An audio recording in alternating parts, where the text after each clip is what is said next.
De retrait qui répond à un protocole strict, car si la Légion d'honneur peut être décernée à tout le monde, elle peut également être retirée. On fait le point ce soir avec vous, Vicky Bogart. Pourquoi la retire-t-on aujourd'hui à Nicolas Sarkozy?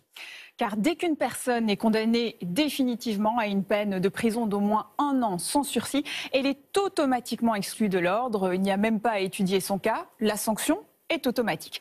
C'est évidemment pareil en cas de crime.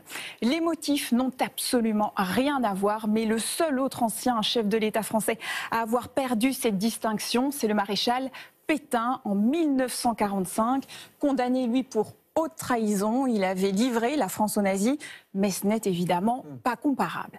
La Légion d'honneur peut aussi être retirée si vous commettez des actes jugés contraires à l'honneur ou à l'image de la France. Dans ces cas-là, ce n'est plus automatique. Une procédure disciplinaire peut être ouverte. C'est ce qui s'est passé par exemple pour Gérard Depardieu, après des propos scandaleux qui lui avaient été prêtés à l'encontre d'une fillette dans un documentaire diffusé fin 2023. Mais à ce jour, aucune décision officielle n'a encore été rendue. Alors beaucoup d'autres légions d'honneur, en revanche, ont déjà été retirées.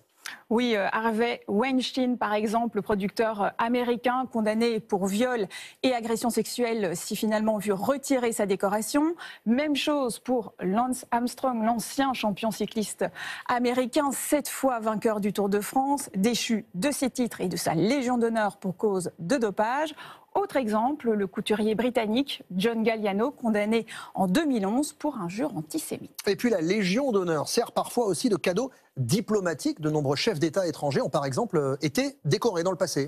Oui, sauf que c'est parfois très difficile à assumer. Le cas le plus sensible, c'est Vladimir Poutine, décoré en 2006 par Jacques Chirac, comme c'était un geste protocolaire. La décision de la retirer ou non revient à l'Élysée. Emmanuel Macron y a pensé après l'invasion de l'Ukraine, mais il aurait estimé que ce n'était pas le bon moment diplomatique. Il faut savoir que le président ukrainien Volodymyr Zelensky a lui aussi été décoré depuis. De son côté, Bachar al-Assad a lui rendu sa Légion d'honneur en 2018, dès que la France a lancé une procédure de retrait.